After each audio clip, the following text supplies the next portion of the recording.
everyone, this is Showtime 112.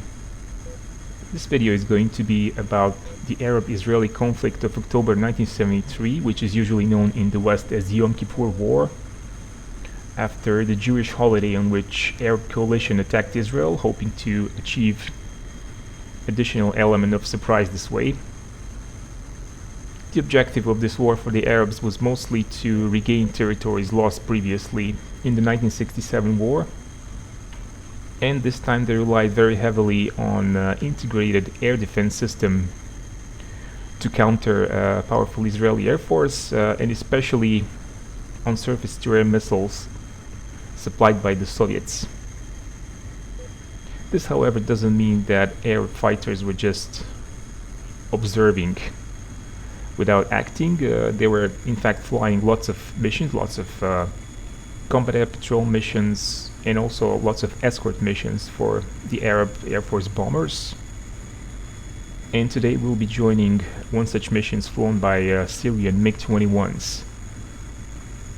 This group took off to escort some Sukhoi 7 bombers. The group consisted of 2 flights, each of 4 MiG-21s.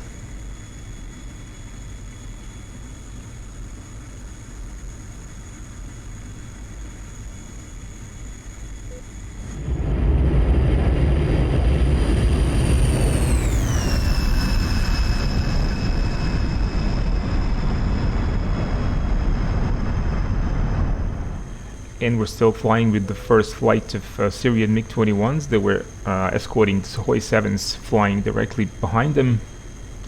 Second flight of MiGs was several kilometers behind the first one. Flight leader was Captain Sarkis.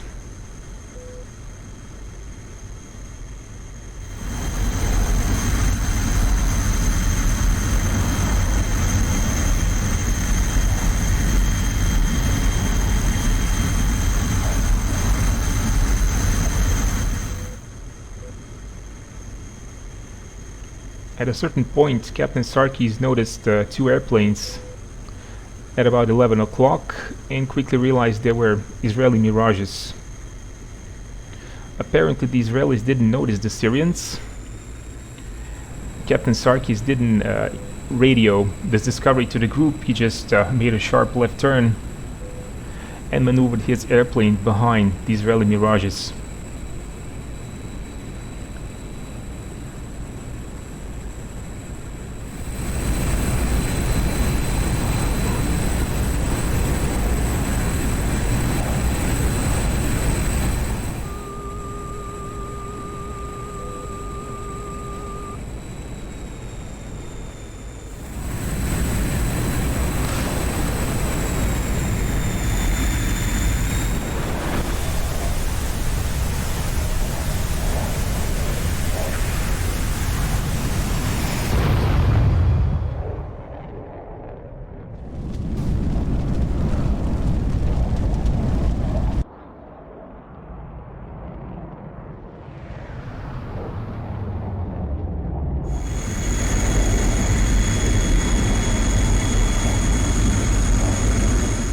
Captain Sarkis managed to sneak upon the Mirages and managed to launch an ATOL missile at the rear Mirage.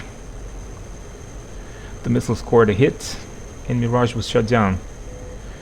This loss is actually listed by the Israelis as a surface-to-air loss. Captain Sarkis didn't want to press his luck anymore. He turned back trying to find his group. However, he couldn't find anybody anymore, and he decided to return to the base.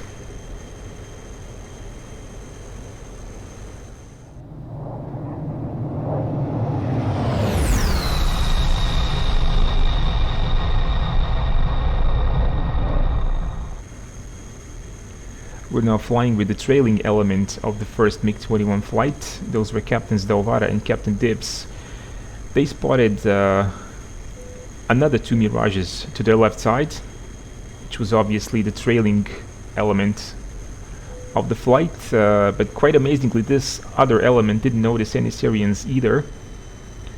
So Captains Dovara and Dibs were able to make hard left turns and position themselves behind this trailing Mirage element as well.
Captains Dovara and Dibs both managed to sneak upon the second Mirage element and launch their missiles. Captain Dovara launched from too close range and the missile just passed the Mirage without exploding, which warned the pilot, and he was able to escape. The wingman Captain Dibs, on the other hand, launched within the correct parameters, and his ATOL hit the Mirage and shut it down. The two pilots then searched for more targets, but they couldn't find any, so they decided to return to base.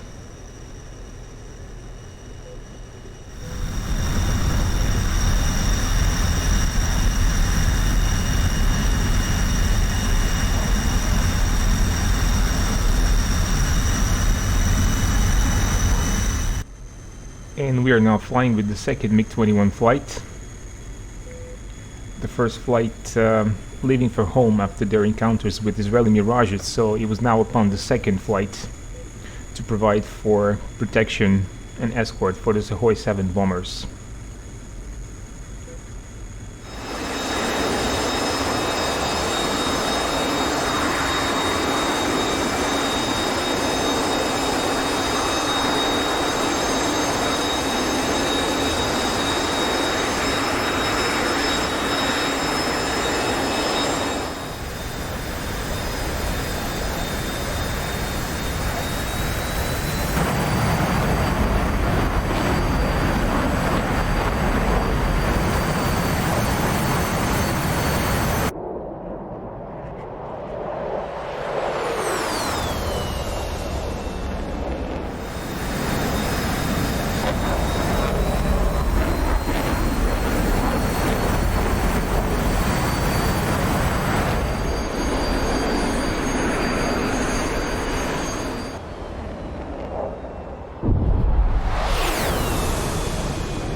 Immediately after the Sukhois completed their bomb runs, a group of Israeli Mirages appeared and the Syrian MiGs decided to engage the Mirages so that Scoys can be given opportunity to escape.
After a while, both sides disengaged from dogfight because of fuel, and the four MiGs of the second flight decided to land at a closer airfield because they realized they didn't have enough fuel to return to their home base. But then disaster struck. Local air defense units confused them with Israeli airplanes and opened fire. 3 of the Syrian MiGs were shot down, and 2 of the pilots managed to survive. 1 was killed.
And we are back.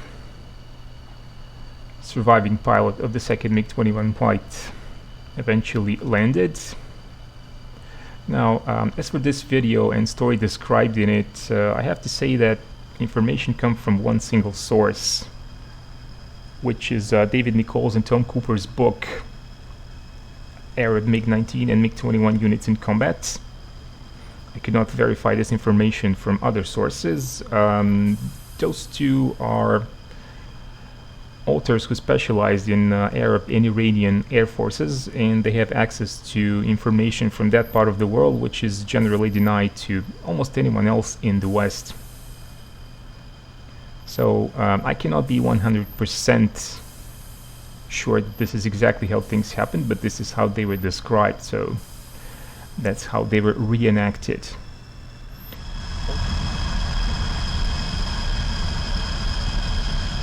I'm also sure that some of you are going to scream bloody murder and claim that this is very unrealistic, because how is it possible that Israeli Mirages never spotted the Syrians? But asking you to think for a moment. Those are third generation fighters, and they were not exactly very easy to fly. Unlike modern fighters, they didn't really have many aids for the pilot, and a large percentage of mental power and concentration was required just to fly the plane. Navigation was also more difficult. You needed to navigate by dead reckoning and looking at paper maps. You also needed to maintain information, communicate. Communication with ground control was definitely a lot more difficult and time consuming than just getting data link information on your screen. So apart from doing all these things, pilots also needed to constantly scan three-dimensional airspace all around their airplane. And all that was necessary was simply to scan the wrong part of the sky at the wrong moment, and you could easily miss things. In fact, the vast majority of air-to-air kills ever scored in history were scored using the element of surprise, and the victims never saw their attackers, or at least not until it was too late. So I think there is nothing unrealistic about that. They couldn't just press F10 or turn the labels on to see where everybody was. Also, one thing that's interesting is that Sukhoi 7 kill. It was described in Nicolle's and Cooper's book, but It doesn't seem to be confirmed by an Israeli claim. I also checked Shlomo Aloni's Israeli Mirage Aces, and there is no mention of a Syrian Sukhoi 7 shut down on that day.